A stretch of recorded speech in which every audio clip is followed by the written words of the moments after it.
ഈ കാലത്തിലെ കഷ്ടങ്ങൾ സാരമില്ല. ഈ കാലം, ഞാൻ ഈ മറ്റൊരു പദം കൂടെ കൊണ്ടുവന്നിട്ട്, ഈ കാലമല്ലാത്തൊരു കാലമുണ്ടോ? എഫെസ് ലേഖനമാണ് 2:6 ഒന്ന് ശ്രദ്ധിക്കാമോ? എഫെസ് ലേഖനം 2:6. ക്രിസ്തുയേശുവിൽ നമ്മെക്കുറിച്ചുള്ള വാത്സല്യത്തിൽ തന്റെ കൃപയുടെ അത്യന്ത ധനത്തെ വരും കാലങ്ങളിൽ കാണിക്കേണ്ടതിന് ക്രിസ്തുയേശുവിൽ അവനോടുകൂടെ ഉയർത്തെഴുന്നേൽപ്പിച്ച് സ്വർഗത്തിൽ ഇരുത്തുകയും ചെയ്തു. സ്വർഗത്തിൽ ഇരുത്തുകയും ചെയ്തു. 6ഉം 7ഉം ഇംഗ്ലീഷിൽ വായിക്കുന്നവർ 7-ാം വാക്യം ശ്രദ്ധിക്കണം. മലയാളത്തിൽ നിങ്ങൾ 6ലും കണ്ടു. എന്താ എഴുതിയിരിക്കുന്നത് അറിയാമോ? എന്തിനാണ് കർത്താവ് നമ്മെ വിളിച്ചത്? എന്തിനാണ് കാൽവറിയിൽ കർത്താവ് മരിച്ചത്? വരും കാലങ്ങളിൽ കൃപയുടെ അത്യന്ത ധനം വെളിപ്പെടുത്താൻ. അപ്പോൾ കമ്മിങ് ഏജസ്. അപ്പോൾ ഇവിടെയാണ് നമ്മൾ മനസ്സിലാക്കേണ്ടത് പ്രസൻറ്റ് ഏജും കമ്മിങ് ഏജസും. കണ്ടായിരുന്നോ നിങ്ങളത്? അപ്പോൾ ഈ റോമാലേഖനത്തിൽ പറയുന്നു ഈ കാലം, പ്രസൻറ്റ് ഏജ്. എന്നാൽ ഇവിടെ എഴുതിയിരിക്കുന്നത് വരും കാലങ്ങൾ, പ്ലൂറലല്ലേ, വരും കാലങ്ങൾ. അപ്പോൾ ഇതിൽ കർത്താവ് നമ്മെ വിളിച്ച വിളിയുടെ ആഴം വരും കാലങ്ങളിൽ കൃപയുടെ അത്യന്ത ധനം വെളിപ്പെടുത്താൻ. ഇനി ഞാൻ നിങ്ങൾക്ക് ഒരു പദം കൂടെ നിങ്ങളുടെ ഹൃദയത്തിൽ കൊണ്ടുവരാം. നാം ഈ ആയുസ്സിൽ മാത്രം പ്രത്യാശ വെച്ചിരിക്കുന്നു എങ്കിൽ സകല മനുഷ്യരിലും അരിഷ്ടന്മാരത്രേ. അപ്പോൾ ഇനി ഞാൻ പറയാൻ പോകുന്നത് റോമർ 8:18 നിങ്ങളൊന്നുകൂടെ ശ്രദ്ധിക്കണം. നമ്മിൽ വെളിപ്പെടാനുള്ള തേജസ് വിചാരിച്ചാൽ. അപ്പോൾ വെളിപ്പെടാനുള്ള തേജസ് എന്ന അത്രയും ഭാഗത്തെ നമ്മളൊന്ന് മനസ്സിലാക്കുമ്പോൾ അതാണ് വരും കാലം. അപ്പോൾ വരും കാലത്തിൽ നമ്മുടെ മേൽ വെളിപ്പെടാൻ പോകുന്ന ഗ്ലോറി റലം എന്താണെന്ന് ഒന്ന് ഇമാജിൻ ചെയ്തപ്പം പറയുകയാണ്. എങ്ങനെ? ഈ കാലത്തിലെ കഷ്ടങ്ങൾ അതെന്താ? ഈ സാരമില്ലെന്ന് പൗലോസ് പറഞ്ഞത് എന്താന്ന് പറയാം. എന്നിട്ട് ഞാൻ നമ്മളിന്ന് നിങ്ങൾക്ക് മുൻപിൽ ഞാൻ ആ ഫ്യൂച്ചർ ഗ്ലോറിയാണ് പറയാൻ പോകുന്നത്.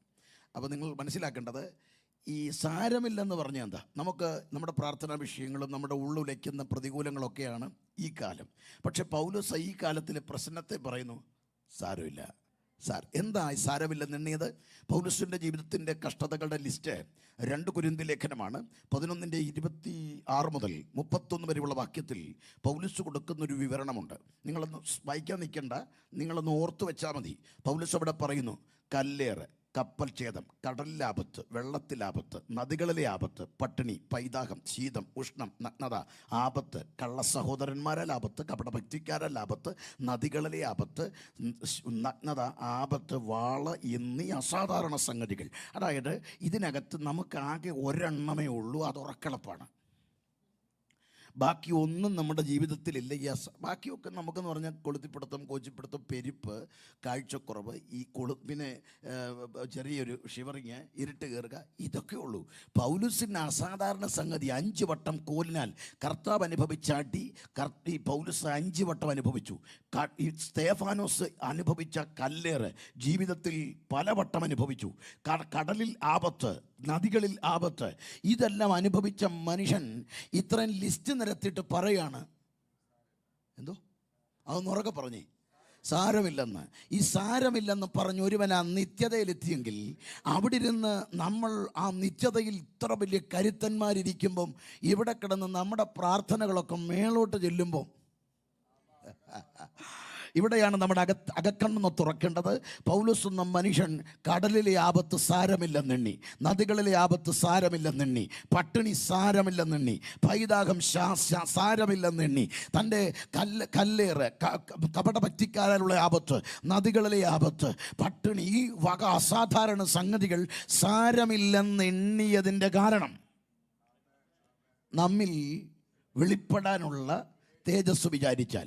അതിൻ്റെ അർത്ഥം താൻ ചിന്തിച്ചു തുടങ്ങിയപ്പോൾ തന്നെ തൻ്റെ ഈ കാലത്തിലെ കഷ്ടം സാരമില്ലെന്ന് എണ്ണാൻ കാര്യം വരും കാലത്തെക്കുറിച്ചുള്ള കൃത്യമായ വെളിപ്പാട് അകത്ത് പ്രവേശിച്ചെങ്കിൽ ഈ തലമുറയിൽ നിന്ന് പിശാച് ബോധപൂർവം എടുത്തു കളഞ്ഞത് എന്താണെന്നറിയാമോ?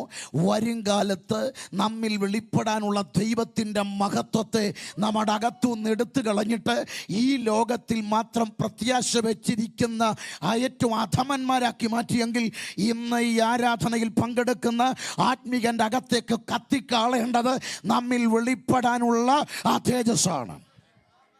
എന്താണ് നമ്മിൽ വെളിപ്പെടാനുള്ള തേജസ്? അതായത് ഇവിടെ പറഞ്ഞിരിക്കുന്നത് ഈ കാലം, വരുംകാലം, ഈ കാലം ഒന്ന് കമ്പയർ ചെയ്താൽ എന്താ വരുംകാലം? വരുംകാലം എന്ന പദത്തെ മനസ്സിലാക്കുമ്പോൾ കാഹളനാദത്തോടെ ആരംഭിക്കുന്ന കാലമാണ് വരുംകാലം. കാഹളം മുഴങ്ങുന്നതിൻ്റെ അന്ന് ആരംഭിക്കുന്ന കാലം. ഈ കാലം ഇത് നമ്മൾ ജീവിക്കുന്ന മരണം വരെയോ കാഹളനാദം വരെയുള്ള ഈ കാലമാണ് വലുതെന്ന് നമ്മൾ കരുതുന്നു. വരുംകാലം എന്താ? വരുംകാലം കാഹളനാദത്തിൽ തുടങ്ങുന്നതാണ്. അത് കഴിഞ്ഞെന്താ? 7 കൊല്ലം മണിയറവാസം. അപ്പോൾ 7 കൊല്ലത്തെ മണിയറവാസം കഴിഞ്ഞ് പിന്നെ ഈ ഭൂമിയിൽ 1000 ആണ്ട് വാഴ്ചയാണ്. അപ്പോൾ ഓർക്കണം, 1007 വർഷമായി. അപ്പോൾ ഓർക്കൂ, ഇവിടെ 80 90 ഒക്കെ തികയ്ക്കാൻ പാടുപെട്ടിടത്ത് 1000 ആണ്ട് വരുമെന്ന് പറയുമ്പോൾ നമ്മൾ അനുഭവിക്കാൻ പോകുന്ന ആ മഹനീയ ദിനം എത്ര വലുതാണ്! രാജാവിനെ പോലെ ഇവിടെയുള്ള ഇന്ന് അധികാരവർഗമുള്ള, ഇന്ന് വാഹനങ്ങളുള്ള, വിവാഹം നടക്കുന്ന, വിവാഹത്തിന് കൊടുക്കുന്ന രാഷ്ട്രീയക്കാരുള്ള, ഇതുപോലെ മനുഷ്യർ ജീവിതവും ജനനവും ഒക്കെയായി മുൻപോട്ട് പോകുന്ന ഈ പ്രപഞ്ചത്തിൽ യേശുവിൻ്റെ മക്കൾ 1000 ആണ്ട് ഭരിക്കാൻ വരുന്നു എന്നത് വേദപുസ്തകത്തിൻ്റെ കൃത്യമായ പ്രവചനമാണ്.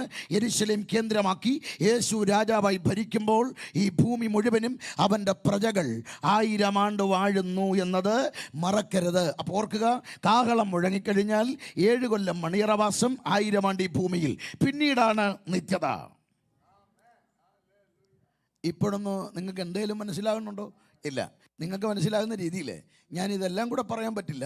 7 കൊല്ലത്തെ മണിയറവാസം, ആ മണിയറവാസം ഇല്ല, മണിയറവാസവും പറയുന്നില്ല. പകരം 7 കൊല്ലത്തെ മണിയറവാസത്തിന് മുൻപ് ഈ ഒന്നാമത് കാഹളം മുഴങ്ങുമ്പോഴുള്ള യാത്രയല്ലേ, ആ യാത്ര, അതിലെ വ്യത്യാസം മാത്രം ഞാനൊന്ന് പെട്ടെന്ന് പറയാം. അത് പറഞ്ഞു കഴിയുമ്പോൾ 1:20 ആകും. അപ്പോൾ ശ്രദ്ധിച്ചോളൂ, എന്താണ് കാഹളം മുഴങ്ങുമ്പോൾ സംഭവിക്കുന്ന മാറ്റം? 2 വാക്യങ്ങൾ നിങ്ങൾ ശ്രദ്ധിക്കണം. കാഹളം മുഴങ്ങുമ്പോൾ ഇവിടെ നടക്കാൻ പോകുന്ന സംഭവം നമ്മൾ അറിയണം. അതെന്താണെന്ന് ചോദിച്ചാൽ, നമ്മൾ വിചാരിക്കുന്ന കാഹളം മുഴങ്ങുന്നു പോകുന്നു, കാഹളം മുഴങ്ങുന്നു പോകുന്നു, അതാണ് നമ്മുടെ ചിന്ത. കർത്താവ് വരുന്നു പോകുന്നു, ഇങ്ങനൊരു ചിന്തയാണെങ്കിൽ ആ ചിന്തയ്ക്കകത്ത് വിചാരിക്കത്തക്കവണ്ണം ഒരു കാര്യമുണ്ട്. റോമാലേഖനമാണ്. റോമാലേഖനം 14-ന്റെ 10ഉം 12ഉം ഒന്ന് ശ്രദ്ധിക്ക് വായിക്കണം. Romans 14 verse 10 and 12. എന്നാൽ സഹോദരനെ വിധിക്കുന്നത് എന്ത്? അല്ല, സഹോദരനെ ധിക്കരിക്കുന്നത് നാം എല്ലാവരും ദൈവത്തിൻ്റെ ന്യായാസനത്തിൻ്റെ മുൻപാകെ നിൽക്കേണ്ടി വരും. ഇനി 12-ാം വാക്യമാണ്. ആകയാൽ നമ്മിൽ ഓരോരുത്തൻ ദൈവത്തോട് കണക്ക് ബോധിപ്പിക്കേണ്ടി വരും. ഇനി 2 കൊരിന്ത്യൻസ് chapter 5 verse 10 അവിടെ എഴുതിയിരിക്കുന്നതോടെ നിങ്ങളൊന്ന് ശ്രദ്ധിക്കണം. 2 കൊരിന്തി 5:10 അവനവൻ ശരീരത്തിലിരിക്കുമ്പോൾ ചെയ്തത് നല്ലതാകിലും തീയതാകിലും അതിന് തക്കവണ്ണം പ്രാപിക്കേണ്ടതിന് നാം എല്ലാവരും, കേട്ടോ, മുമ്പ് വായിച്ചത് നമ്മിൽ ഓരോരുത്തൻ, ഇവിടെ പറയുന്നു നാം എല്ലാവരും, ഇവിടെ പറയുന്നു നാം എല്ലാവരും ക്രിസ്തുവിൻ്റെ ന്യായാസനത്തിൻ്റെ മുൻപാകെ വെളിപ്പെടേണ്ടതാകുന്നു. അവിടെ എഴുതിയിരിക്കുന്ന വാക്ക് കണ്ടോ, അവനവൻ ശരീരത്തിലിരിക്കുമ്പോൾ. അപ്പോൾ കാഹളം മുഴങ്ങുമ്പോൾ പോകുന്ന കൂട്ടത്തിൽ ഒന്നാമത്തെ കൂട്ടം ശരീരത്തിലിരിക്കുമ്പോൾ എന്നൊരു കൂട്ടമുണ്ട്. എന്താ ഈ ശരീരത്തിലിരിക്കുക എന്ന് പറഞ്ഞാൽ? അതായത് രക്ഷിക്കപ്പെട്ട നാൾ മുതൽ കാഹളനാദം വരെ, അല്ലെങ്കിൽ രക്ഷിക്കപ്പെട്ട നാൾ മുതൽ മരിക്കും വരെയുള്ളൊരു ടൈമുണ്ട്. രക്ഷിക്കപ്പെട്ട് കഴിഞ്ഞ് ഈ ശരീരത്തിൽ നിങ്ങൾ എത്ര നാൾ ജീവിച്ചു, ആ ജീവിതമാണ് ശരീരത്തിലിരിക്കുമ്പോൾ. അപ്പോൾ പിടികിട്ടിയോ? രക്ഷിക്കപ്പെട്ട് കഴിഞ്ഞ് നിങ്ങൾ എത്ര നാൾ, ചിലപ്പോൾ 1 ദിവസമാകാം, 2 ദിവസമാകാം, 1 ദിവസമേ ജീവിച്ചുള്ളൂ, രക്ഷിക്കപ്പെട്ടിട്ട് 1 ദിവസം ജീവിച്ചു. അങ്ങനെയാണെങ്കിൽ ശരീരത്തിലിരുന്നത് 1 ദിവസം. ഇനി അതല്ല, 20-ാം വയസ്സിൽ രക്ഷിക്കപ്പെട്ടു, 30-ാം വയസ്സിൽ മരിച്ചുപോയി, അപ്പോൾ ശരീരത്തിലിരുന്നത് 10 വർഷമാണ്. അങ്ങനെയാണെങ്കിൽ അവിടെ മനസ്സിലാക്കേണ്ട കാര്യം, ശരീരത്തിലിരിക്കുമ്പോൾ അതിൻ്റെ അർത്ഥം ശരീരത്തിൽ ഇരിക്കാത്തവരുണ്ടല്ലോ. എങ്ങനെയാണെന്നറിയാമോ? കാഹളം മുഴങ്ങുന്ന ശരീരത്തിലിരിക്കുന്നവർ പോകും. ആരാ? കർത്താവായ യേശു ക്രിസ്തുവിനെ രക്ഷിതാവും കർത്താവുമായി സ്വീകരിച്ച ഒരു കൂട്ടം ശരീരത്തിലിരുന്നവരാ, അവർ പോകുന്നു. ഇനി ഇരിക്കാത്തവരുണ്ട്. അതാരാ ഇരിക്കാത്തവരെന്ന് പറഞ്ഞാൽ, ഈ രക്ഷിക്കപ്പെട്ട് സ്നാനപ്പെട്ടിട്ട് 1 ദിവസം പോലും ഇവിടെ പറ്റിയില്ല എന്ന് പറഞ്ഞാൽ, സ്നാനപ്പെട്ടിട്ട് അവർക്ക് അടുത്ത ദിവസത്തേക്ക് പറ്റിയില്ല, സ്നാനപ്പെട്ട് കയറി അന്ന് തന്നെ അങ്ങ് മരിച്ചുപോയി. അപ്പോൾ അവർക്ക് ഇരിക്കാൻ പറ്റിയില്ല. ഇനി അടുത്തൊരു കൂട്ടമുണ്ട്, ഈ രക്ഷിക്കപ്പെട്ടിട്ടുടനെ മരിച്ചവരുണ്ട്. വെന്റിലേറ്ററിലായിരുന്നു. യേശുവേ നിനക്ക് വേണ്ടി ഞാൻ ജീവിക്കും. അന്നേരം തന്നെ അങ്ങ് മരിച്ചും പോയി. അപ്പോൾ ഇവർക്കും ശരീരത്തിലിരിക്കാൻ പറ്റിയില്ല. പ്രീമെച്ചർ ബേബീസ് ഉണ്ട്, അതായത് പ്രീമെച്ചർ ബേബീസ്, അവരും ശരീരത്തിലിരിക്കാൻ പറ്റാതെ മരിച്ചവരുണ്ട് അവരും. ഇനി പിന്നെ അടുത്തൊരു കൂട്ടമുണ്ട്, ഈ കാഹളം മുഴങ്ങുന്നൊരു ടൈമുണ്ട്, അത് എപ്പോഴാണെന്ന് അറിഞ്ഞുകൂടാ, ആ ടൈമിൽ രക്ഷിക്കപ്പെടുന്നവരുണ്ട്. അതായത് കൊടിയ ഭാവിയായിരുന്നു, പക്ഷെ അവനങ്ങ് യേശുവേ ഞാൻ നിനക്ക് വേണ്ടി ജീവിക്കാമേ എന്ന് പറഞ്ഞപ്പോൾ കാഹളം അങ്ങ് മുഴങ്ങിപ്പോയി. ഇപ്പോൾ പിടികിട്ടിയ ശരീരത്തിൽ ഇരിക്കാത്തവർ. അപ്പോൾ ഈ ശരീരത്തിൽ ഇരിക്കാത്ത ഈ കൂട്ടമുണ്ട്, ശരീരത്തിലിരുന്നവരുമുണ്ട്. ഇനി നിങ്ങൾ ശ്രദ്ധിക്കേണ്ട കാര്യം, ഇനി ഇങ്ങനെ പോകുന്ന രണ്ട് കാറ്റഗറി കണ്ടോ, ശരീരത്തിലിരുന്നവരും ശരീരത്തിൽ ഇരിക്കാത്തവരും കൂടെയാണ് കാഹളം മുഴങ്ങുമ്പോൾ പോകുന്നത്. അങ്ങനെ ആ യാത്രയിൽ ഇനി അടുത്ത വാക്ക് ശ്രദ്ധിക്കണം, നല്ലതാകിലും തീയതാകിലും അതിന് തക്കവണ്ണം, നല്ലതും തീയതും, അഗത്തോസ് ഫോളോസ് എന്ന പദവും അതിന് അവിടെ എഴുതിയിരിക്കുന്ന ചെയ്തത് പ്രാസോ, അത് നല്ലതും തീയതും, അഗത്തോസ് ഫോളോസ്, പ്രയോജനമുള്ളത് പ്രയോജനമില്ലാത്തത്. ചെയ്തത് പ്രയോജനമുള്ളത് പ്രയോജനമില്ലാത്തത്. അപ്പോൾ ആരോട് ബന്ധപ്പെട്ട് ചെയ്ത പ്രയോജനമാണ്? കർത്താവിനോട് ബന്ധപ്പെട്ട്. അല്ലാതെ നമ്മൾ വിചാരിച്ചതുപോലെ രക്ഷിക്കപ്പെട്ട് കഴിഞ്ഞിട്ട് ചെയ്ത എല്ലാ പ്രവൃത്തിയല്ല, കർത്താവിനോട് ബന്ധപ്പെട്ട്. അപ്പോൾ ഇനി ഞാൻ പറയാൻ പോകുന്നത് കർത്താവിൻ്റെ മുൻപിലേക്ക്, ന്യായാസനത്തിൻ്റെ മുൻപിൽ, അതായത് കാഹളം മുഴങ്ങി രണ്ട് കാറ്റഗറി മേളോട്ട് ചെല്ലുക, ശരീരത്തിലിരുന്നവരും ഇരിക്കാത്തവരും. അവർ ചെന്ന് കർത്താവിൻ്റെ മുൻപിലേക്ക് നിൽക്കുമ്പോൾ ആ കാറ്റഗറിയിൽ ശരീരത്തിൽ ഇരിക്കാത്തവരെ നോക്കി പറയുന്നത് എന്താണെന്നറിയാമോ? ശരീരത്തിൽ ഇരിക്കുമ്പോൾ ചെയ്തതാണ് ഇവിടെ നോക്കുന്നത്. ശരീരത്തിൽ ഇരിക്കുമ്പോൾ ചെയ്യാൻ പറ്റാത്തത് കൊണ്ട് അവരെന്ത് ചെയ്യേണ്ടി വരും? അവർക്ക് അവിടെ ഒരു പ്രതിഫലവുമില്ല. അവിടെ കണ്ടോ, പ്രാപിക്കേണ്ടതിനെന്നല്ലേ തക്കവണ്ണം പ്രാപിക്കാൻ. അപ്പോൾ അവർക്ക് പ്രതിഫലമില്ലാത്ത ഒരു കൂട്ടം ഇവിടുന്ന് പോകുന്നുണ്ട്. ശരീരത്തിൽ ഇരിക്കാൻ പറ്റാത്തവർക്ക് അവിടെ പ്രതിഫലമില്ല. മനസ്സിലാകുന്നുണ്ടോ? അവരവിടെ ഒരു സൈഡിലിരിക്കും. അതായത് ക്രൂശിലെ കള്ളൻ പോയില്ലേ, കള്ളൻ പോയ വഴി എന്ന് പറഞ്ഞാൽ അവന് പോലും അറിയത്തില്ല പോകുന്നു. അറിയാതെ കയറിയൊരു ചോദിച്ചു, എന്നെ ഓർക്കാമോ? പോരേന്ന് പറഞ്ഞു. പോകാനോ? ആ പോരെ.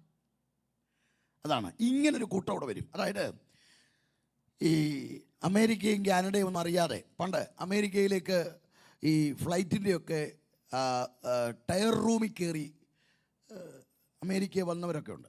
അങ്ങനെയൊക്കെ നിങ്ങൾ കേട്ടിട്ടില്ലെങ്കിൽ ഒന്ന് കേട്ടോണം. അങ്ങനെ വന്നിട്ടുള്ള ഒരുപാട് പേരുണ്ട്. ഒരുപാട് പേരും മൈനസിലൊക്കെ ഫ്ലൈറ്റിൻ്റെ ലാൻഡിങ് ടൈമിൽ ലാൻഡിങ് ലിവറിൽ നിന്നൊക്കെ ഡെഡ് ബോഡികൾ വീഴും. എന്നാൽ ചിലർ ആ തണുപ്പിനെ അതിജീവിച്ചൊക്കെ എത്തിയവരുണ്ടെന്നാണ് പറയപ്പെടുന്നത്.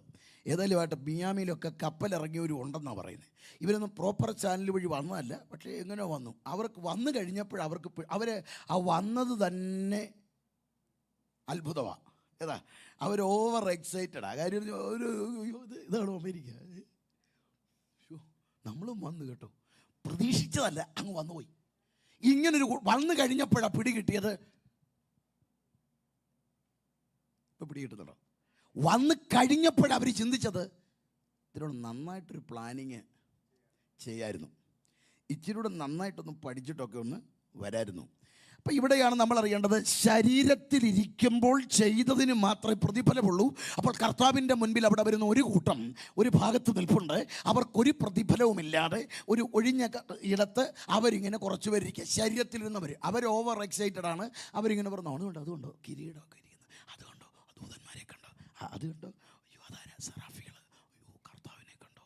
അപ്പോൾ അവർ പറഞ്ഞു, നമ്മൾ ശരിക്കും പറഞ്ഞാൽ അന്ന് സുവിശേഷം കേട്ടപ്പോൾ നമുക്കൂടെ ഒന്ന് ശരിയാകേണ്ടതായിരുന്നല്ലേ. അന്നടി ഞാൻ ട്രാക്ട് അന്ന് എനിക്ക് കിട്ടിയതാ. ഞാൻ അന്ന് ഒരു ദിവസത്തിലും അവരുടെ കൂടെ ഇരിക്കായിരുന്നു. അപ്പുറത്തിരിക്കുന്നവരെ ഏതാണെന്നറിയാമോ? ശരീരത്തിലിരുന്നവർ. അവരിങ്ങനെ നമ്മുടെ കൂട്ടത്തിൽ രക്ഷിക്കപ്പെട്ടിട്ട് 20, 30, 40, 50, 60, 70, 80, 90 വർഷം പഴക്കം പറയുന്ന നമ്മളുണ്ടല്ലോ, ശരീരത്തിലിരുന്നവർ. 80 കൊല്ലം ഇരുന്നു, ഞാൻ 100 കൊല്ലം ഇരുന്നു, അങ്ങനെ കണക്ക് പറയുന്ന ഒരു വലിയ ക്രൗഡുണ്ട്. ആ ക്രൗഡ് ഇങ്ങനെ നടുവിലിരിക്കുകയാണ്. അപ്പം നമ്മൾ അവരെ നോക്കുന്നുണ്ട്. അവർ ശരീരത്തിലിരിക്കാത്തവരാ. അവരിപ്പോൾ അവരാകെ അങ്ങ് കോംപ്ലക്സ് അടിച്ച് ഉരുകി അവിടെ ഇരിക്കുക. അങ്ങനെ ഇരിക്കുമ്പോൾ കർത്താവ് പറഞ്ഞു, നമുക്ക് ഇനി നടക്കാൻ പോകുന്നതാണ് ഇവിടെ ചെയ്തതിന് തക്കവണ്ണം. പിടികിട്ടിയോ? ചെയ്തതിന് തക്കവണ്ണം. ഇനിയാണ് മനസ്സിലാകുന്നത്, ശരീരത്തിലിരുന്നവരിൽ 2 കാറ്റഗറി ഉണ്ടാകാൻ പോകുകയാണ്. ശരീരത്തിലിരുന്നവരിൽ 2 കാറ്റഗറി. എന്താണെന്നറിയാമോ? ചെയ്തത്, അതായത് ശരീരത്തിലിരുന്നിട്ടും ചെയ്തവരുണ്ട്, ചെയ്യാത്തവരുണ്ട്. ശരീരത്തിൽ 80 കൊല്ലം ഇരുന്നു ഒന്നും ചെയ്തില്ല. ആർക്ക് വേണ്ടി ചെയ്തു?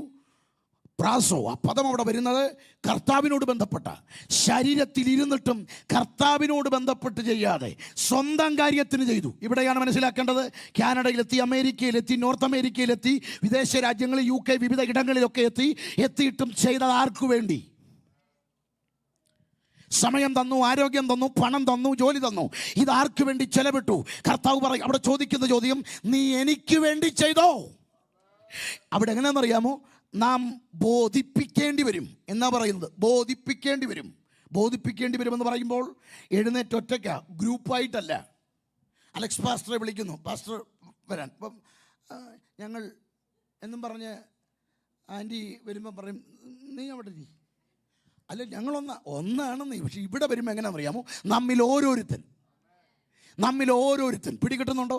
അതായത് ഒരാൾ ചെയ്തതിൻ്റെ ബാക്കി ചെയ്യാനല്ല, പകരം നമ്മിൽ ഓരോരുത്തൻ കണക്ക് ബോധിപ്പിക്കണം എന്ന് റോമർ 14:12 വായിച്ചില്ലേ?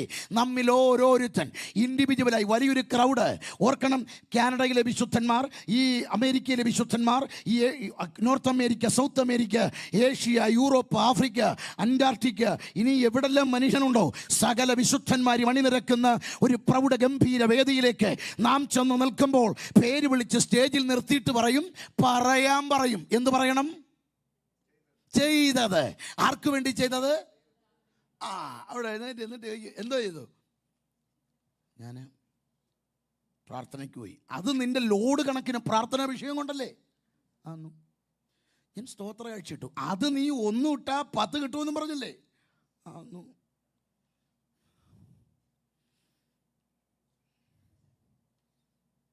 അപ്പൊ അവിടെ നിൽക്കുന്നവർ പറയുന്നത് എന്നാന്നറിയാമോ? ഇപ്പം നമ്മുടെ അടുത്ത് വരുമെന്ന് തോന്നുന്നു.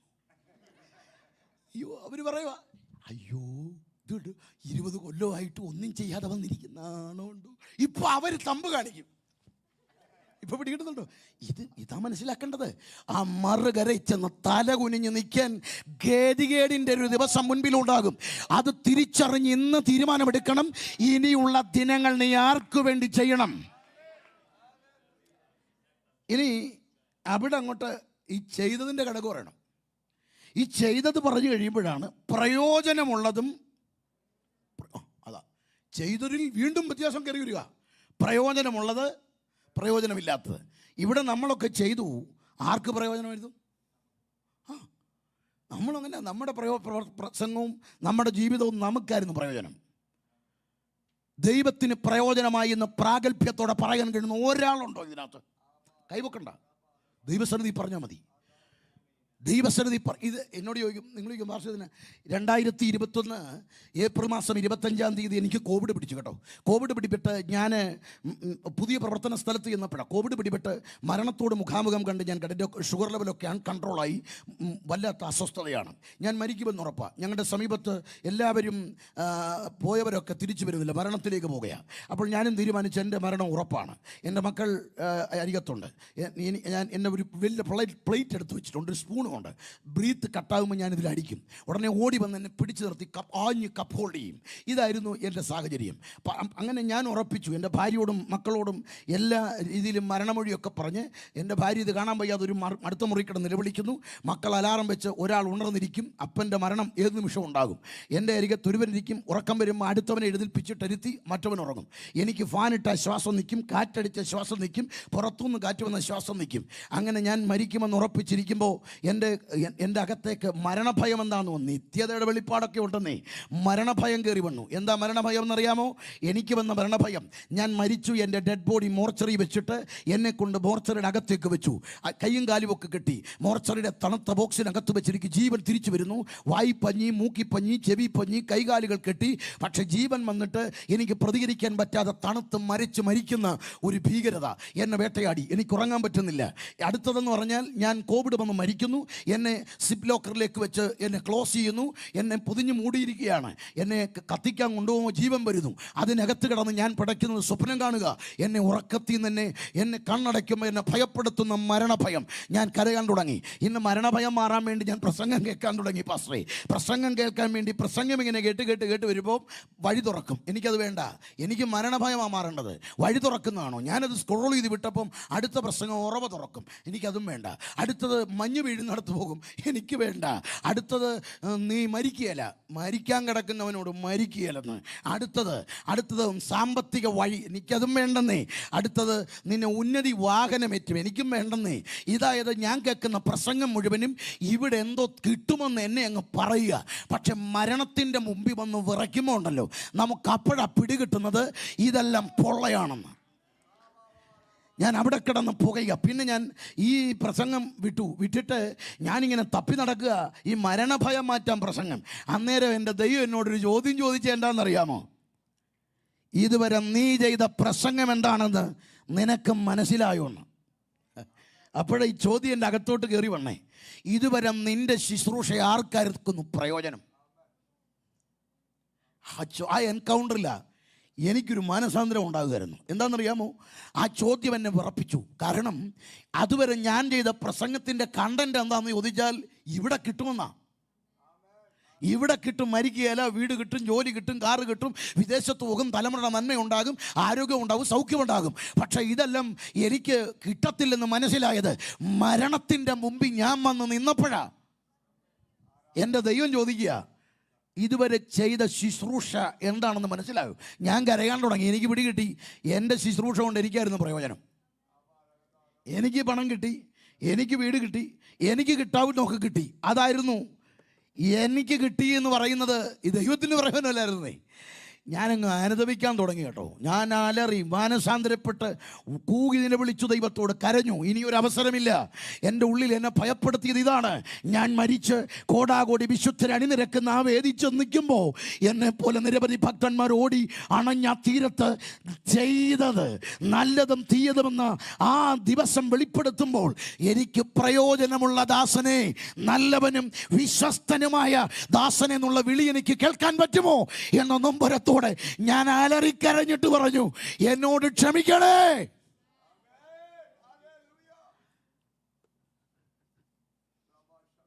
എൻ്റെ നിയന്ത്രണം നഷ്ടപ്പെട്ട് ഞാൻ കൂകി നിലവിളിച്ചു, അനുദപിച്ചു. എനിക്കിനി അവസരമില്ലെന്നറിയാം, പക്ഷെ എന്നെ ക്ഷമിക്കണം. ആ മറുകരയിൽ വന്ന് ഒന്നുമില്ലാതെ വെറും കൈയോടെ നിൽക്കാൻ എന്നെ അനുവദിക്കല്ലേ. ആ കരച്ചിൽ ഉച്ചസ്ഥായിലായി. പിന്നെ ഞാൻ അടക്കത്തിൻ്റെ പ്രസംഗം കേട്ടു. അവിടെ അതിലും കഥ ഗതികേട്. ഭാര്യയുടെ ബോഡിയുടെ അരികിൽ ഭർത്താവിൻ്റെ ഒരു സാക്ഷ്യം, അപ്പച്ചൻ്റെ ഡെഡ് ബോഡിയുടെ അരികിൽ കൊച്ചുമക്കളുടെ വക ഒരു ഗാനമേള. അതായത് ഞങ്ങൾ എഴുതിയ ഒരു പാട്ട് അമ്മച്ചിയുടെ അടക്കത്തിന് പാടുക. അപ്പോൾ ഇതൊക്കെ നേരത്തെ പ്ലാനിങ് ആയിരുന്നു തോന്നുന്നു. ഇതൊക്കെ എഴുതി ട്യൂൺ ചെയ്ത് വെച്ചിരിക്കുക. പിന്നെ സാക്ഷ്യമുണ്ട്, കുറേ സാക്ഷ്യം. അതായത് ഞാൻ അച്ചായൻ്റെ പാത പിൻപറ്റും, തുടരും, ആരാധന പോലും വരികയില്ല. ഇത് കേട്ടിട്ടൊന്നും എൻ്റെ മരണഭയം മാറുന്നില്ല. ഞാൻ പിന്നെ ആശ വെച്ചത് പാട്ടുകളില്ല. സ്വർഗഭാഗ്യം എത്ര യോഗ്യം ആർക്കു വർണ്ണിക്കാം. മുൻപേ പോയിടുന്നോർ ഭാഗ്യമുള്ളോർ നിശ്ചയം. ഒരുപാട് പാടി. ജിം റീവിസിൻ്റെ മനോഹരമായ ഗാനം എത്ര രാത്രികൾ പാടിയെന്ന് എനിക്കറിയത്തില്ല. Across the bridge there is no more sorrow, across the bridge there is no more pain. James ബ്ലാക്കിൻ്റെ വിശ്വപ്രസിദ്ധമായ ഗാനം എത്ര രാത്രികൾ ഞാൻ കരഞ്ഞു പാടിയെന്ന് എനിക്ക് തന്നെ അറിയില്ല. ആ പേർ വിളിക്കും നേരം കാണും എൻ പേരും. എത്ര ഗാനങ്ങൾ ചേർന്നിടുമേ ഞാനും ആ കൂട്ടത്തിൽ. ശുദ്ധരോടൊന്നിച്ച് ഞാൻ പാടും. ലോകം വേണ്ട, ലോകത്തിൻ്റെ ഇമ്പം വേണ്ട, എൻ്റെ കർത്താവിനെ ഒന്ന് കണ്ടാൽ മതി. പാട്ടുകളിലൂടെ പാടി അനുദപിച്ച് കരഞ്ഞ് ഞാൻ എൻ്റെ ദൈവത്തോട് പറഞ്ഞു, ഞാൻ തയ്യാറാ, വരാം, എന്നെ അവിടെ തലകുനിഞ്ഞ് കാണാൻ. ദൈവമേ, നീ എന്നെ ഇടയാക്കല്ലേ എന്നുള്ള കരച്ചിൽ. ആ നിലവിളിയുടെ ശബ്ദം ഉച്ചസ്ഥായില്ല. എൻ്റെ കാടി കൊണ്ട് എൻ്റെ തമ്പുരാൻ പറഞ്ഞു, മരിക്കുകയല്ല, നീ ജീവനോടിരുന്ന് എൻ്റെ പ്രവൃത്തി വർണ്ണിക്കും. അന്ന് ഞാൻ ചെയ്ത ആദ്യത്തെ പ്രവൃത്തി, എൻ്റെ പ്രസംഗമെല്ലാം പൊളിച്ചു. എൻ്റെ പ്രസംഗമെല്ലാം പൊളിച്ചിട്ട് ഞാനൊരു എക്സ്റ്റൻഷൻ കൊടുത്തു. മരണത്തിൻ്റെ ഇക്കരയല്ല എൻ്റെ സന്ദേശം അതുവരെ. എന്നാൽ അന്ന് തീരുമാനിച്ചു, എൻ്റെ പ്രസംഗത്തിന് എക്സ്റ്റൻഷൻ കൊടുത്തു, അപ്പുറത്തോട്ടൊരു നീട്ടം ഇട്ടു, നിത്യതയിലേക്ക്. എന്നെ മാനസാന്തരപ്പെടുത്തിയത് അതാകട്ടോ. ആ നല്ലതും തീയതുമെന്ന നല്ലവനും വിശ്വസ്തനുമായ എൻ്റെ ദാസൻ എന്നൊരു വിളി കേൾക്കുന്നൊരു വേദിയുണ്ട്. അവിടെ ചെന്ന് നിൽക്കണം നമ്മൾ കേട്ടോ. ഇവിടെ നേടിയത് ശരിയാ, അധ്വാനിച്ചത് ശരിയാ, മോർഗേജ് അടച്ചത് ശരിയാ. പക്ഷേ അവിടെ ചെന്ന് കഴിയുമ്പോൾ കർത്താവ് ചോദിക്കും, എനിക്ക് പ്രയോജനമായിരുന്നോ നിൻ്റെ ജീവിതം? ഈ പ്രയോജനം അവിടെ ചെന്ന് കഴിയുമ്പോൾ നമ്മളിൽ പലരും ഒരു കൂട്ടം ഇവിടെ അവസരമുണ്ടായിട്ടും പ്രവർത്തിക്കാതെ പോയി. അവസരം ഉണ്ടായിരുന്നു, പക്ഷെ അവിടെ ചെന്ന് കഴിയുമ്പോഴാണ് പിടി കിട്ടുന്നത് പ്രവർത്തിക്കേണ്ടതായിരുന്നു. അതായത് ഞാൻ അമേരിക്കയിലേക്ക് കഴിഞ്ഞ പ്രാവശ്യം വന്നപ്പോൾ എനിക്ക് തോന്നിയൊരു കാര്യം എന്നാണെന്നറിയോ? അതിനു മുമ്പ് വരെ കൊല്ലമായിരുന്നു എനിക്ക് വലുത് കേട്ടോ. അമേരിക്ക വന്നപ്പോഴെനിക്ക് പിടി കിട്ടിയത് ഇത്തിരി കൂടി പഠിക്കേണ്ടതായിരുന്നു.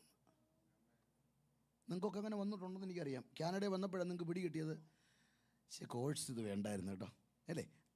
ഇത് തോന്നും അവിടെ ചെല്ലുമ്പോൾ.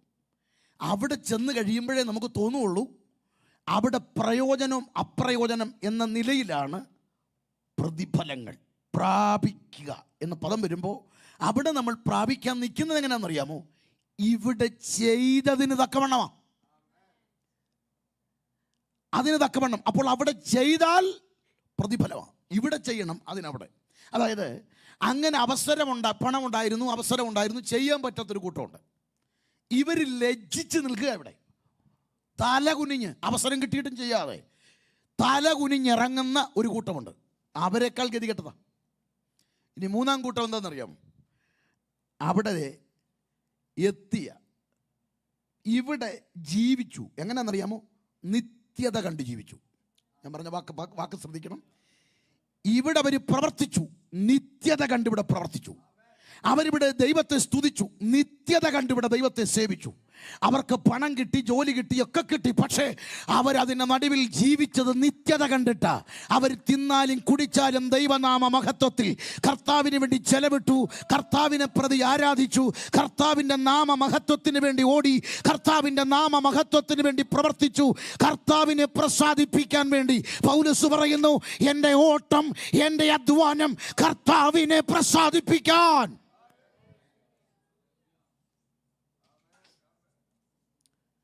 എൻ്റെ പ്രിയപ്പെട്ടവരെ, നിത്യത കണ്ടിവിടെ ജീവിച്ചൊരു കൂട്ടം വിശുദ്ധരുണ്ട് എന്നത് മറക്കരുത്.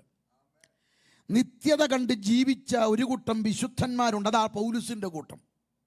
പൗലോസ് അതാ പറയുന്നത്, ക്രിസ്തു നിമിത്തം, ക്രിസ്തുവിൻ്റെ പരിജ്ഞാനം നിമിത്തം, ക്രിസ്തുവിൻ്റെ വേല നിമിത്തം, ക്രിസ്തുവിനോടുള്ള വാസം നിമിത്തം. കേട്ടോ, ഇതെല്ലാം ക്രിസ്തുവുമായി കണക്ട് ചെയ്ത് ഇവിടെ ജീവിച്ചു. ആ മനുഷ്യൻ പറയുന്ന പദമാണ്, മരണമാണ് എനിക്ക് ലാഭം. ഇന്ന് ഈ ആരാധന കഴിഞ്ഞ് മടങ്ങുമ്പോൾ നിങ്ങൾ എടുക്കേണ്ട ഒരു തീരുമാനം എന്താണെന്നറിയാമോ? ഇതുവരെ നിങ്ങൾക്ക് വേണ്ടിയാണ് ജീവിച്ചത്. പക്ഷെ അവിടെ ചെല്ലുമ്പോൾ ചോദിക്കുന്നത് നിങ്ങൾക്ക് വേണ്ടി ജീവിച്ചോന്നല്ല, കർത്താവിന് വേണ്ടി ജീവിച്ചോന്ന്. കർത്താവിന് വേണ്ടി ജീവിക്കാൻ കഴിഞ്ഞാൽ അവിടെ വെളിപ്പെടുന്നത് നിരവധി വ്യത്യാസങ്ങളാണ്. അതായത് അവിടെ പ്രതിഫലങ്ങൾക്ക് വ്യത്യാസമുണ്ട്, തേജസ്സിന് വ്യത്യാസമുണ്ട്, പൊസിഷന് വ്യത്യാസമുണ്ട്, കിരീടത്തിന് വ്യത്യാസമുണ്ട്. ഉണ്ടോ? അങ്ങനെ വ്യത്യാസമാണ്. അവിടെ നമ്മൾ വിചാരിച്ച പോലെ എല്ലാവരും ചെല്ലുന്നു, ഫ്രണ്ട് നിരയിലോട്ട് എല്ലാവരും കൂടെ കയറിയിരിക്കുന്നു, പാട്ട് പാടുന്നു, ആരാധന തുടങ്ങുന്നു. നമ്മളൊക്കെ അങ്ങനെ അങ്ങനൊന്നും അല്ല. അവിടെ ചെന്ന് കഴിയുമ്പോൾ 3 കാറ്റഗറി. ഒന്ന്, ശരീരത്തിലിരിക്കാത്തവർ, ശരീരത്തിലിരുന്നിട്ടും പ്രവർത്തിക്കാത്തവർ, ശരീരത്തിലിരുന്ന് കർത്താവിന് പ്രയോജനപ്പെട്ടവർ. പിടികിട്ടിയോ? നിങ്ങൾ പഠിക്കുന്ന സ്ഥാപനത്തിൽ കർത്താവിന് പ്രയോജനപ്പെടണം. നിങ്ങളെല്ലാവരും കൂടെ സുവിശേഷ വേല ചെയ്യണമെന്നല്ല ഞാൻ പറയുന്നത്. എല്ലാവരും കൂടെ ജോലിയും കളഞ്ഞിട്ട് നേരെ ഇന്ത്യയിലോട്ട് വരണം, അങ്ങനെയൊന്നും അല്ല ഞാൻ ഈ പറയുന്നത്. നിങ്ങളായിരിക്കുന്ന ജോലി സ്ഥലത്ത് സുവിശേഷം പറയാൻ കഴിയണം. നിങ്ങൾ പഠിക്കുന്ന സ്ഥാപനത്തിൽ ഒരാളോടെങ്കിലും സുവിശേഷം പറയണം. കാരണം കർത്താവിന് പ്രയോജനമാകണം. എങ്ങനെയാണെന്നറിയാമോ? അവിടുത്തെ പ്രതിഫലം, അവിടെ വ്യത്യാസം വരുന്നത് എങ്ങനെയാണെന്നറിയാമോ? ഈ 3-ാം കാറ്റഗറി, ശരീരത്തിലിരിക്കാത്തവർ, ശരീരത്തിലിരുന്നവർ, പ്രവർത്തിക്കാത്തവർ, പ്രവർത്തിച്ചവരിൽ വീണ്ടും വ്യത്യാസമാണ്. എങ്ങനെ വ്യത്യാസം? ഒന്ന്, തേജസ്സിൻ്റെ വ്യത്യാസമാണ്. ആ തേജസ്സിൻ്റെ വ്യത്യാസം എന്ന് പറഞ്ഞാൽ എന്താണെന്നറിയാമോ? അവിടെ എഴുതിയിരിക്കുന്നു, സൂര്യൻ്റെ തേജസ് വേറെ, ചന്ദ്രൻ്റെ തേജസ് വേറെ. നക്ഷത്രവും തേജസ് കൊണ്ട് ഭേദമുണ്ട്. അതിൻ്റെ അർത്ഥം തേജസ്സിന് വ്യത്യാസമാണ്. എല്ലാവരും ഒരേ കളറല്ല. ദാനിയേൽ പ്രവചനം 12:2-3 വാക്യം ഇങ്ങനെയാണ്, അന്ന് എന്താ സംഭവിക്കുക? മണ്ണിൽ നിന്ന് ഉയരുന്ന നീതിമാന്മാർ, അവിടെ എഴുതിയിരിക്കുന്നൊരു പദമുണ്ട്, ബുദ്ധിമാന്മാർ ആകാശമണ്ഡലത്തിലെ പ്രഭ പോലെ. ബുദ്ധിമാൻ, സകാൾ, ടീച്ചേഴ്സ്, ഈ വചനം പഠിപ്പിക്കുന്നവർ. സൺഡേ സ്കൂളൊക്കെ പഠിപ്പിക്കുന്നില്ലേ നിങ്ങൾ? വചനം ആരെയും കണ്ടാൽ പഠിപ്പിച്ചോണം. അവിടെ ചെന്നാൽ ആകാശമണ്ഡലത്തിലെ പ്രഭ പോലിരിക്കും. ഇനി അടുത്തതാണ് ആത്മാക്കളെ നീതിയിലേക്ക് തിരിക്കുന്നവർ. ഈ ആത്മാക്കളെ നേടത്തില്ലേ സുവിശേഷം പറഞ്ഞ്? അവർ സ്റ്റാറായിരിക്കും. അല്ലാതെ എല്ലാവരും കൂടെ സ്റ്റാർ ആകുമെന്ന് പറഞ്ഞ് അങ്ങോട്ടൊന്നും പോകണ്ട. ഒരാളെങ്കിലും നേടിക്കണം. അതുകൊണ്ട് അവിടെ ചെന്ന് സ്റ്റാർ ആകണമെങ്കിൽ ഒരാളെയും നേടണം. ക്രൗഡ് വലുതാ. പിസീനാക്കിൻ്റെ ക്രൗഡ് നിങ്ങൾക്കറിയാം. അതല്ലിത്. ഭൂമിയുടെ 5 വൻകരകളിൽ വിശുദ്ധർ അണിനിരക്കുന്ന ഒരു വലിയ ക്രൗഡിൽ സ്റ്റാറായിട്ട് നിൽക്കാൻ പറ്റുമെന്ന്. അപ്പോഴാ വൻകരകളെ വിശുദ്ധന്മാരൊക്കെ ആണ്. ഇതാരാ വരുന്നത്? അത് സ്കാർബ്രോയിന്നാ. ഏറ്റവും വിക്കൊക്കെ 3-4 പേര് നേടി സ്റ്റാറിനെ പോലെ. മറ്റേ ആയിരിക്കുന്നു ഒരു ഗുണവുമില്ല. അവിടുന്ന് വന്നതാ, പക്ഷെ ഒരു ഗുണവുമില്ല. അതാണ് അവിടെ പോയിരിക്കുന്നു കള്ളൻ്റെ അപ്പുറത്തെ സൈഡിൽ. ഉണ്ടോ? ഇനിയുണ്ട് വ്യത്യാസം. എഴുതിയിരിക്കുന്നു, നീതിമാന്മാർ, പിതാവിൻ്റെ രാജ്യത്തെ നീതിമാന്മാർ സൂര്യനെ പോലിരിക്കും. അപ്പോൾ ഇവിടെയാണ് നാം അറിയേണ്ടത് തേജസ് വ്യത്യാസം അവിടെയുണ്ട്. വീണ്ടും വ്യത്യാസം. കിരീടങ്ങൾക്ക് വ്യത്യാസമാണ്. 6 തരത്തിൽ കിരീടങ്ങളുടെ വ്യത്യാസമുണ്ട്. 6 തരത്തിലെ കിരീടങ്ങളുടെ കർത്താവിൻ്റെ വേല ചെയ്താൽ, കർത്താവിൻ്റെ വേലയ്ക്ക് ചെലവിട്ടാൽ, കർത്താവിൻ്റെ വേലയുടെ ഭാഗമായാൽ, ആത്മാക്കളെ നേടിയാൽ, ആത്മാക്കൾക്ക് വേണ്ടി ജാഗരിച്ചാൽ, സുവിശേഷ വേലയ്ക്ക് വേണ്ടി പ്രവർത്തിച്ചാൽ, ആത്മാക്കൾക്ക് മാതൃകയോടെ ഇടയ ശുശ്രൂഷ ചെയ്താൽ കിരീടങ്ങൾ 6. വീണ്ടും പൊസിഷനുണ്ട്, ചെറിയവനും വലിയവനും. മാത്യു 5:19. ഈ വചനം ഇളച്ചു പഠിപ്പിച്ചാൽ സ്വർഗത്തിൽ ചെറിയവൻ, അങ്ങനെ പഠിപ്പിച്ചാൽ സ്വർഗത്തിൽ വലിയവൻ. സ്വർഗത്തിൽ ചെറിയവനുമുണ്ട് വലിയവനുമുണ്ട്. നമ്മൾ ഓർത്ത ഫ്രണ്ട് നിരയിൽ എല്ലാവരും കൊണ്ടിരിക്കുന്നു, ഒന്നുമില്ല. അവിടെ ഈ വചനം ഇവിടെ എങ്ങനെ കൈകാര്യം ചെയ്തു? ഇന്നിവിടെ വലിയവനാകണമെങ്കിൽ എന്ത് ചെയ്യണം? വചനം ചിലയിടത്ത് നിന്ന് ഭയങ്കര ആളാണ്. ഞങ്ങളുടെ ഇവിടെ ആണ്. നിങ്ങളുടെ ഇവിടെ എത്ര ക്രൗഡുണ്ട്? 60 പേര്.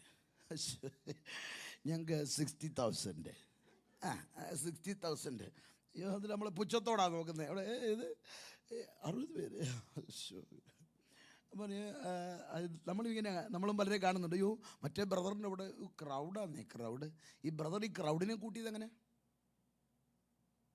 ക്രൗഡ് കൂടിയതെങ്ങനെ? ഇത് ലൈവായോണ്ടാ ബ്രദറെ. ഉപദേശിച്ച് ഇതൊന്ന് നോക്കിക്കോണം കേട്ടോ. 1 കൊരിന്തി 3:13 മുതൽ 15 വരെ ഓരോരുത്തൻ എങ്ങനെ പണിയുന്നെന്ന് നോക്കിക്കോണം. 6 വസ്തുക്കൾ കൊണ്ടാ പണി. മരം, പുല്ല്, വൈക്കോൽ, പൊന്ന്, വെള്ളി, വിലയേറിയ കല്ല്. അപ്പോൾ ഈ 6 വസ്തുക്കൾ കൊണ്ടാ പണിയേണ്ടത്. അതായത് പൊന്നും വെള്ളിയും വിലയേറിയ കല്ല് ഖനനം ചെയ്തെടുക്കണം. കൂടിയ ചൂടിൽ, ഏറ്റവും കൂടുതൽ ചൂടിൽ മാത്രം രൂപീകൃതമാകുന്ന വസ്തുക്കളായത്. എന്നാൽ അടുത്തത് മരം, പുല്ല്, വൈക്കോൽ. വലിയ അധ്വാനമൊന്നുമില്ല. വണ്ടി കണക്കുണ്ട്, കണ്ടെയ്നർ കണക്കാണ് വരുന്നത്. മരം, പുല്ല്, വൈക്കോൽ 60,000. 1,20,000 വരിക അല്ല. ഇത് മറ്റേ ആകെയുള്ള ഒരു ചെറിയ പിടി പൊന്നെ, വെള്ളി, വിലയേറിയ കല്ല് എല്ലാം കൂടെ ഒരു 10-60 എണ്ണമുണ്ട്. ആള് കൂടുന്നതല്ല, പോകുന്നതിനാ കണക്ക്. പിടികിട്ടുന്നുണ്ടോ? ഇവിടെ ക്രൗഡ് കൂട്ടുന്നതല്ല കാര്യം. ഈ ക്രൗഡിൽ എത്ര പേര് സ്വർഗത്തിലെത്തും? ഈ ക്രൗഡിൽ നിന്ന് എത്ര പേരും നിത്യതയിലെത്തും? അവരെ വിളിക്കുന്നത് ആട്ടിൻകൂട്ടത്തിന് മാതൃകയോടെ വേല ചെയ്ത എൻ്റെ വിശ്വസ്തദാസനെ. കഴിഞ്ഞ ദിവസം നിങ്ങൾക്ക് കാണുന്ന സോഷ്യൽ മീഡിയയിൽ കാണുന്നുണ്ട്. ഈ കഴിഞ്ഞ ദിവസം ഒരു ദൈവദാസൻ്റെ ഇൻ്റർവ്യൂവിനെ കുറിച്ച് വളരെ ചർച്ച നടക്കുക. ഞാൻ ഇന്ന് എൻ്റെ ഉള്ളിൽ വല്ലാത്ത വിങ്ങൽ വന്നാൽ പറഞ്ഞു, അവർക്ക് വേണ്ടത് ഫിനാൻഷ്യൽ ഡെലിവറൻസ് അല്ല, ഇവർക്ക് വേണ്ടത്, അതായത് ദരിദ്രൻ്റെ സുവിശേഷം അവർക്ക് വേണ്ട, സമ്പന്നരുടെ സുവിശേഷം അവർക്ക് വേണ്ട. അപ്പം അവർക്ക് വേണ്ട എന്താണോ നമ്മൾ അവർക്ക് അത് കൊടുക്കണം. എന്ത് പിടികിട്ടി? അതായത് അവർക്ക് സമ്പന്നരുടെ സുവിശേഷം, അത് അവർക്ക് പ്രോസ്പെരിറ്റി മതി, അത് കൊടുക്കുന്നു. ഇവർക്ക് വേണ്ടത് ഫിനാൻഷ്യൽ ബ്രേക്ക് ത്രൂ, അത് കൊടുക്കുന്നു. അപ്പോൾ ഇവർക്ക് വേണ്ടത് ഫെയിം. അടുത്തത് ഞാൻ കാണുന്നത് 3 കസേര ഇങ്ങനെ ഒരുങ്ങി വരുന്നു. ഫെയിം, സ്റ്റാറ്റസ്, അത് കൊടുക്കുക. ഇവിടെ ഇതല്ലേ, ഇത് കൊടുത്തിട്ട് എത്ര എണ്ണം സ്വർഗത്തിൽ പോയി? അവിടെ വിളിക്കുന്ന വിളി എന്നാന്നറിയാമോ? നല്ലവനും വിശ്വസ്തനുമായ എൻ്റെ ദാസനെ എന്നാ. അതുകൊണ്ടൊരു കാര്യം ഉറപ്പിച്ചോണം, ആട്ടിൻകൂട്ടത്തിന് മാതൃകയോടെ വേല ചെയ്യേണ്ടത് ഈ വചനപ്രകാരമായിരിക്കണം. അതുകൊണ്ട് പക്ഷേ എൻ്റെ പ്രിയപ്പെട്ടവരെ, ഈ വചനം ഞാൻ അങ്ങനെ തന്നെ പറയുന്നതിൻ്റെ ഒരു ലക്ഷ്യം എന്നാണെന്നറിയോ? ഒറ്റ കാര്യമുള്ളേ. എൻ്റെ ലക്ഷ്യം മറുകരെ ചെല്ലുന്നൊരു ദിവസമുണ്ട്. അന്ന് ആ വേദി മുമ്പിലിരിക്കാനുള്ളൊരു വലിയ കൊതിയുണ്ട്. എത്ര നാളിനി ഉണ്ടെന്നൊന്നും അറിഞ്ഞുകൂടാ. എനിക്കറിയാം, ഞാൻ എൻ്റെ ഓട്ടത്തിൽ ഒരു ഓട്ടക്കാരൻ്റെ അവസാന ലാപ്പ് ഓടുന്ന പോലെ ഒരു ആവേശത്തിലൊരു ഓട്ടമാണ് എനിക്ക് കിട്ടിയ ഗ്രേസ് പീരീഡാണ്. എനിക്ക് അധിക നാളില്ലെന്ന് എനിക്കറിയാം. പക്ഷെ ആ ഉള്ളതിനുള്ളിൽ കൃത്യമായിട്ട് അങ്ങ് പറയുക, അവിടെ ചെല്ലുമ്പോൾ ഉണ്ടല്ലോ, ഏറ്റവും നല്ലൊരു ഇടം വേണമെന്ന് കൊതിയോട് അത് അങ്ങനെ തന്നെ പറയുന്നത്.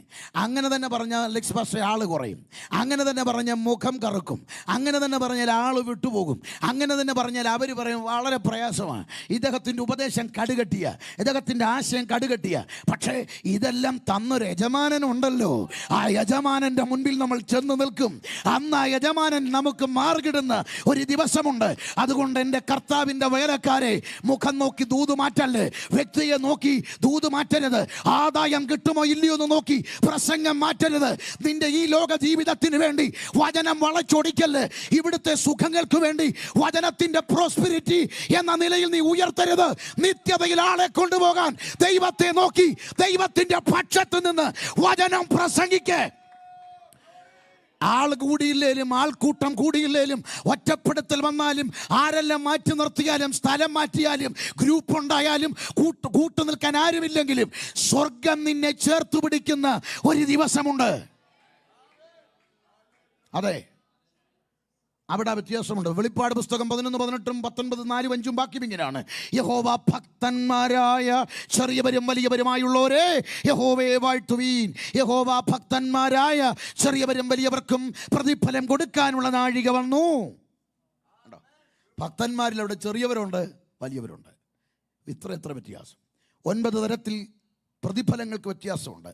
ഇവിടെ നമ്മളെല്ലാം, എൻ്റെ പ്രിയപ്പെട്ടവരെ, ഞാൻ ചോദിക്കുന്നത്, ഓടി ആരാധനയ്ക്ക് വന്നു, വർഷിപ്പ് ചെയ്തു, ശുശ്രൂഷിച്ചു, ഇതെല്ലാം നടന്നേ, പ്രയോജനപ്പെട്ടൊന്ന് ഒറ്റ കാര്യത്തിലാണ് ഡിസ്ക്വാളിഫൈ ആകുന്നു കേട്ടോ. നിങ്ങൾ ഈ കഷ്ടപ്പെട്ട ആഴ്ച ഒരു ദിവസം വന്നു, സത്യമല്ലേ? നിങ്ങളുടെ വിലപ്പെട്ട സമയവും കളഞ്ഞായി വന്നേ, വർഷിപ്പൊക്കെ ചെയ്തവരുണ്ട്. എത്രയോ കാര്യങ്ങൾക്ക് ഇന്ന് കർത്താവിൻ്റെ വേലയുടെ ഭാഗമായി നിൽക്കുക നിങ്ങൾ. പക്ഷേ ഇതിൽ നിങ്ങളോടൊരു തുറന്ന ചോദ്യം, മറുകലയിൽ ചെല്ലുമ്പോൾ ഇതിന് റിവാർഡ് കിട്ടുമോ? നിങ്ങൾക്ക് ഞാൻ പറയുന്നു, പിടികിട്ടിയോ? നിങ്ങൾക്ക് റിവാർഡ് കിട്ടുമോ? നിങ്ങൾ പ്രയോജനപ്പെട്ടോ? അപ്പം ഇന്ന് നിങ്ങൾ തീരുമാനിക്കേണ്ടത് ഉടമ്പടി എന്താണെന്നറിയാമോ? എനിക്ക് ഇനിയുള്ള ദിവസങ്ങൾ ദൈവത്തിന് പ്രയോജനപ്പെടുക. പിടികിട്ടിയോ കാര്യം? ഇവിടെ ഇനി കിട്ടിയില്ലേലും പരിഭവിക്കണ്ട, അവിടെ ചെല്ലുമ്പോഴാണ് നമ്മൾ ആദരവ് അനുഭവിക്കുന്നത്. അതുകൊണ്ട് നമ്മൾ എടുക്കേണ്ട തീരുമാനം എന്താണെന്നറിയാമോ? ഇനിയുള്ള സമയം കർത്താവിന് വേണ്ടി ചെലവിടണം. കർത്താവിന് വേണ്ടി നിങ്ങളുടെ സമയം ചെലവിടണം, നിങ്ങളുടെ ആരോഗ്യം കർത്താവിന് വേണ്ടി ചെലവിടണം, നിങ്ങളുടെ പണം കർത്താവിന് വേണ്ടി ചെലവിടണം. കാരണം മറുകരയിൽ നിങ്ങൾ അവിടെ എത്തേണ്ടവരാണ്. ആ കൃത്യമായ വെളിപ്പാട് അകത്തു കയറിയ പൗലോസ് പറയുകയാണ്, നമ്മിൽ വെളിപ്പെടുവാനുള്ള തേജസ് വിചാരിച്ചാൽ. അതിൻ്റെ അർത്ഥം തനിക്ക് ക്ലാരിറ്റി ഉണ്ട്, ഞാൻ അവിടെ പോകും, ക്ലാരിറ്റി ഉണ്ട്. 2, അവിടെ ചെന്നാൽ എനിക്ക് കിട്ടാൻ പോകുന്ന കിരീടം എന്താ, ക്ലാരിറ്റി ഉണ്ട്. ഞാൻ അവിടെ ചെന്നാൽ എൻ്റെ മേൽ പകരപ്പെടുന്ന ഗ്ലോറി എന്താ, കൃത്യമായ ക്ലാരിറ്റി ഉണ്ട്. ഞാൻ അവിടെ ചെന്നാൽ ഞാൻ എവിടെ ഇരിക്കും, കൃത്യമായ ക്ലാരിറ്റി. അതിലാ പറയുന്നത്, നമ്മിൽ വെളിപ്പെടാനുള്ള തേജസ് വിചാരിച്ചാൽ. അങ്ങനെയാണെങ്കിൽ ഇന്ന് എൻ്റെ പ്രിയപ്പെട്ടവർക്ക് മുൻപിൽ ഒരു മിഷൻ ചലഞ്ചാണ് ഞാൻ വെക്കുന്നത്. ഇന്ന് ഈ ആരാധന കഴിഞ്ഞ് മടങ്ങുമ്പോൾ നമ്മുടെ അകത്ത് കത്തിക്കളയേണ്ടത്, ഇനിയുള്ള നാൾ ഞാൻ കർത്താവിന് പ്രയോജനപ്പെടും. അങ്ങനൊരു തീരുമാനമെടുക്കണം. എൻ്റെ സമയം, എൻ്റെ സാഹചര്യം, എൻ്റെ അവസരം ഞാൻ കർത്താവിന് പ്രയോജനപ്പെടുത്തും. നിങ്ങൾക്ക് പരിചയമുള്ളവരുണ്ട്, ഒരാളെങ്കിലും നേടണം. കർത്താവിന് പ്രയോജനം അതാകണം. കർത്താവ് പറയുന്നുണ്ട്, ഞാൻ നിനക്ക് വേണ്ടതെല്ലാം തന്നു, ഈ രാജ്യത്തിൻ്റെ മണ്ണിലേക്ക് നിന്നെ ഞാൻ കൊണ്ടുവന്നു, നിനക്ക് വേണ്ടതെല്ലാം ഞാൻ തന്നിട്ടുണ്ട്. പക്ഷേ നീ ഇപ്പോഴും വേണമെന്ന് ആഗ്രഹിക്കുന്നു, അത് ഞാൻ തരാം. പക്ഷേ എനിക്കെന്താ പ്രയോജനം? ഒരു തീരുമാനമെടുക്കണം. കഴിഞ്ഞ തലമുറ കണ്ടത്, കഴിഞ്ഞ തലമുറ പാടിയത് ആ നിത്യതയാണ്. ആ വെളിപ്പാടിൽ ജീവിച്ചൊരു കൂട്ടം വിശുദ്ധരുണ്ടായിരുന്നു. അവരിവിടെ ഉള്ളതിനു വേണ്ടി ജീവിച്ചതല്ല. അതായത് തൃശ്ശൂർ കുന്നംകുളം എന്ന സ്ഥലത്ത്, പഴഞ്ഞി എന്ന സ്ഥലം, അവിടെ താരപ്പനുപദേശി എന്ന് പറയുന്ന ഒരു കർത്തൃദാസൻ്റെ പ്രാർത്ഥനാ കൂടാരത്തിലേക്ക് ഒരു കുഞ്ഞി എന്ന് പറഞ്ഞൊരു സഹോദരി വന്നു.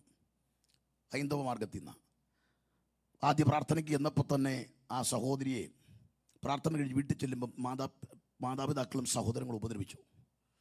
ആ ഉപദ്രവം സഹിக்க വയ്യാതെ നിലവിളിക്കാറ് അലറിക്കരയുക, മുറിയിലിട്ട് പൂട്ടി. എന്നിട്ട് പറഞ്ഞു, നീ ഇനിയും പ്രാർത്ഥനയ്ക്ക് പോകരുത്. ഞാൻ പോകും. വീണ്ടും ഉപദ്രവമായിരുന്നു. പോകില്ലെന്ന് കരുതി തലകറങ്ങി കിടന്നതിനെ മുറിയിലടച്ചിട്ട് തുറന്നപ്പോൾ പിന്നെയും പ്രാർത്ഥനയ്ക്ക് പോയി. ക്രൂരമായ മർദ്ദനമായിരുന്നു. ആ മർദ്ദനം കഴിഞ്ഞ് വീണ്ടും പ്രാർത്ഥനയ്ക്ക് പോയി. ചെയ്തത് വീടിന് പുറത്തിറക്കാതായി, മുറി അടച്ചിട്ട് പൂട്ടി, ഭക്ഷണവും കൊടുക്കാതായി. സംഭവിച്ചത് ചരിത്രം പറയുന്നത് ആ മുറിയിൽ തന്നെയാണ് കുഴി കുത്തി മലമൂത്ര വിസർജനം ചെയ്ത് ചങ്ങലയ്ക്കകത്ത് കിടന്ന് പട്ടിണി കൊണ്ട് ഈ കുഞ്ഞിന്ന് പറഞ്ഞ സഹോദരി മരിച്ചു. ആ മരണവാർത്ത അറിഞ്ഞ് CV താരപ്പനുപദേശി എഴുതിയൊരു പാട്ടുണ്ട്, നമുക്കെല്ലാവർക്കും അറിയാം. കാഹളനാദം കേൾക്കാറായി കുഞ്ഞാട്ടിൻ കാന്തേ, വ്യാകുലകാലം തീരാറായി ക്രൂശിൻ സാക്ഷികളെ. ഞാൻ ചോദിക്കുന്നത്, ആ കുഞ്ഞിന്ന് സഹോദരി കണ്ട വെളിപ്പാട് നിത്യതയുടെയല്ലേ? ഇങ്ങനെ എത്ര വിശുദ്ധന്മാരാ പ്രിയരെ. 72 കോടി രക്തസാക്ഷികൾ, രക്തസാക്ഷിത്വം മരണം വരിച്ച ഒരു വലിയ പ്രസ്ഥാനം. നമ്മളതിൻ്റെ ഭാഗമാണ്. നമുക്ക് മുൻപ് പോയവരൊക്കെ ഇവിടെ നേടാൻ ഇറങ്ങിയവരല്ല. ഈ പാശ്ചാത്യ നാടിൻ്റെ സുഖങ്ങൾ വിട്ട് ഇന്ത്യയുടെ മണ്ണിലേക്ക് നമ്മെ തേടി വന്ന എത്ര വിശുദ്ധന്മാർ. അവർക്ക് ഈ മണ്ണിൻ്റെ സുഖങ്ങൾ അവർക്ക് ആവോളം അനുഭവിക്കാമായിരുന്നു. ഈ മണ്ണിൽ നിന്ന് അധാർമികവും അധപ്പതനത്തിൻ്റെയും പാശ്ചാത്യ കോളനികളുമായ ഇന്ത്യ എന്ന ദരിദ്ര നാട് തേടി അവർ വന്നു നമ്മുടെ ഇടയിൽ സുവിശേഷത്തിൻ്റെ വ്യാപ്തിക്ക്. അവരിലൂടെ നമ്മൾ ആ സത്യം പറഞ്ഞു. പക്ഷെ നിങ്ങളെ ഇവിടെ അവരുടെ നാട്ടിലെത്തിച്ചത് എന്തിനാണെന്നറിയാമോ? നന്മ മാത്രം അനുഭവിക്കാനല്ല. ഈ മണ്ണിൽ നിന്ന് ഒരു വർഷം 15,000 സഭകൾ അടച്ചുപൂട്ടുന്ന തരത്തിൽ പിശാചി കരുത്താർജിക്കുമ്പോൾ അടുത്തൊരു തലമുറയെ തിരിച്ചു പിടിക്കാൻ നിങ്ങളെ കൊണ്ടുവന്നതാണ്. അതിൽ നിന്നൊഴിയരുത്. ദൈവത്തിന് നിങ്ങളെ ഉപയോഗിക്കാനുണ്ട്. ദൈവസന്നിധി നമുക്ക് ഒരുമിച്ചൊന്ന് എഴുന്നേൽക്കാം. എല്ലാ കണ്ണുകളും ഒന്ന് അടയട്ടെ. ഒന്ന് പ്രാർത്ഥിക്കാൻ ഒന്ന് ഏൽപ്പിച്ചു കൊടുക്കാമോ? ആരെയും നോക്കണ്ട കേട്ടോ. പരിശുദ്ധാത്മാവ് ഇന്ന് വ്യക്തമായി ഇടപെടുന്നത് ഇതൊരു മിഷൻ ചലഞ്ച് തന്നെയാണ്. കർത്താവ് ഇന്ന് ചോദിക്കുക, ഞാൻ ഈ പറഞ്ഞ കണക്ക് കൃത്യമാകട്ടോ. നോർത്ത് അമേരിക്കയിൽ ഒരു വർഷം 15,000 സഭകൾ അടച്ചുപൂട്ടുന്നു. ഒരു ദിവസം 4 സഭ അടച്ചുപൂട്ടുന്നു. യുവതി യുവാക്കന്മാരില്ലാത്ത സഭകൾ വൃദ്ധസദനങ്ങളായി മാറുമ്പോൾ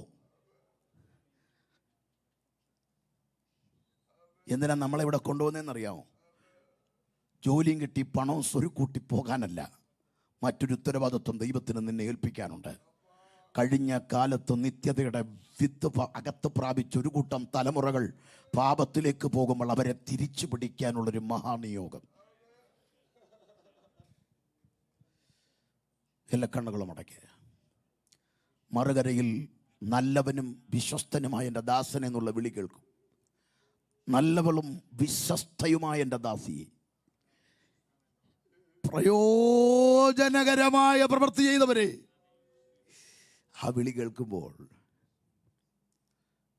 എത്ര പേർക്ക് പ്രാഗൽഭ്യമുണ്ടാകും?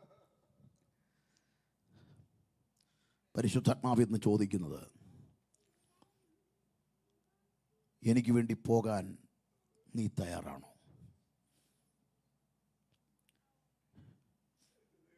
എൻ്റെ സമയം, എൻ്റെ ആരോഗ്യം, എൻ്റെ പണം ഞാൻ കർത്താവിൻ്റെ വേലയ്ക്ക് ചെലവിടാൻ തയ്യാറാണ്. ആ ഒരു നിയോഗമകത്ത് പ്രാപിച്ചവർ നിങ്ങളെ കര ഒന്ന് ഉയർത്തിപ്പിടിക്കാമോ? നിർബന്ധത്താലല്ല കേട്ടോ. ഈ വചനത്തിൻ്റെ മുൻപിൽ ഒരു ഉടമ്പടി എടുക്കാൻ കഴിയുന്നവർ മാത്രം ഞാൻ തയ്യാറാണ്.